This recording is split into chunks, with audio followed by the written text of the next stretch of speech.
Now for what's trending in true crime, a neighbor speaking out that he did speak to the children left to fend for themselves in that Michigan house of horrors. He lives 2 doors down from the home where those 3 kids were found living in squalor. Look at these pictures. We had to blur some of them. It's so unsightly. Trash, human waste all over the place in this house. Their mother, Kelli Bryant, is behind bars this morning. She's being held on $250 million bond. Good. The neighbor revealed how he communicated with the kids. Take a listen. They say, hey, nice car. But, you know, and I might wave back at them, but that's it. There's no way that I could have known that they were in a terrible situation. He also said he'd see the mom outside the house with some of her friends. So this morning, we're asking, why didn't anybody look inside of that home? Let's bring in our guest now, former homicide prosecutor and the co-host of the True Crime Show Mondays with Melba on MTN. Melba Pearson is here, and want to welcome in attorney and former prosecutor Randolph Rice. Good morning to you both. So let's talk about nobody going in. We see a nice neighbor guy, you know, waving to the kids, hey, what's up, but never really going beyond that. Not his fault, not his kids, but nobody, no family, no one connected to the kids in any way is looking inside. Melba, your thoughts on this, please? Well, good morning, Julie and Randolph. And yes, this is pretty disturbing, but I don't think it's that unusual because people tend to want to mind their own business, right? If you're not invited to someone's house, you're not going to necessarily walk up to the front door and start peering in the windows because, of course, that's something that could attract the attention of law enforcement thinking that you're trying to break in or something along those lines. So they probably just, you know, well, the kids are waving, they're speaking, from a distance, they seem fine, and they left well enough alone. However, it is very interesting to note that the biological father of the kids, as well as I believe the grandfather, kept trying to reach out to this defendant, wanting to have contact with the kids, and she kept saying no, no, no. So I don't know why they didn't go to the front door or, you know, look around the windows, because they would have more of a legal right since they are biologically related to those children. And I'm pretty sure that they wish they had done that a whole lot sooner. Yes, Melba, agreed. Randolph, your thoughts on this, please.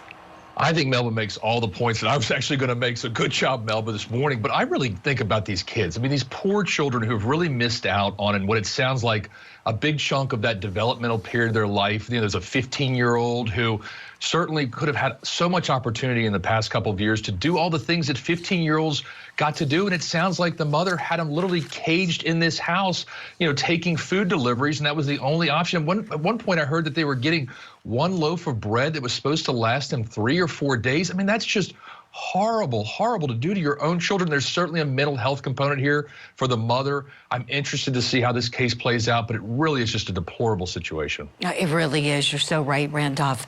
You know, family members are speaking out. They're saying that Ms. Kelli Bryant lied to them. There's a shocker about who was taking care of the kids. Let's take a look.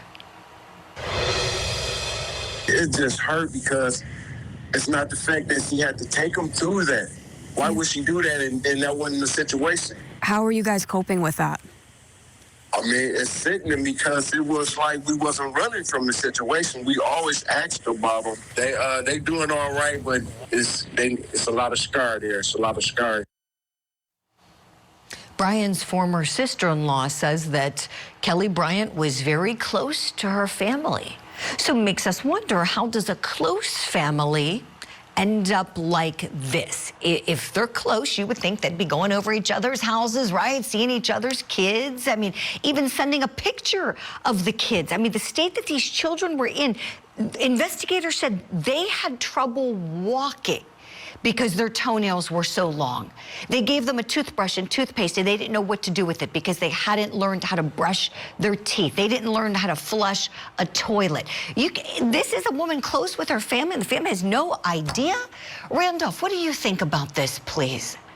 Well, we often see this with family members that once something bad happens, they sort of circle the wagons and start defending even the horrible behavior of their family members because it is family. You know, we always go to defend our family because those are the people that we count on, we trust, that are closest to us. I think that they were all so duped by her behavior, by Ms. Bryant's behavior, that maybe they're in shock at this point in time and they can't even believe how bad it is. But once this case comes out, once the facts come out, I would bet they're going to be singing a different tune. Right, Randolph. You know, and Melba, I want to go back to a point you made earlier. It kind of got me thinking when you were saying how some of these family members were trying to reach out, right? And they're also, well, we tried, she wouldn't let us. Of course, she looks terrible right now. She's the bad guy in the media. Everybody's talking about this story, but it kind of makes me think, you know, why didn't Dad want to put eyes on them at the very least? Say, well, show me a picture. I want to make sure the kids are alive and well and okay. You know, it kind of makes you wonder, how did they accept this behavior or not, you know, force it with a court of law, force it with a police welfare check, something. Your thoughts on that, please, Melba? Well, unfortunately, I think hindsight is 20/20. And I think that he truly wanted to believe, and there was no universe where he would have thought his children were in that condition. And he was just taking his ex at her word that, hey, the kids are fine, everything's great, they're going to school or whatever the case may be. You know, I don't know how close in proximity and distance they were. So was he on the other side of town and working a lot and really wasn't able to pop by? Like, I mean, I think there might have been a million reasons why he may not have gone over there. But I think the elemental thing is the relationship ended probably not very well. And if she's saying, listen, you can't see the kids, but you know, trust me, they're doing well. You know, I can only surmise maybe there were financial issues. Maybe he didn't have the ability to get an attorney and try to, you know, bring in child protective services. But again, if he doesn't know the scope of how bad the problem is, how is he to act? So, you know, I think there was a desire to want to believe her, and there may have been just practical reasons why he wasn't able to get over there, possibly. I don't know. Sure. No, but thank you for the insight and the discussion. I know we're not done with this case.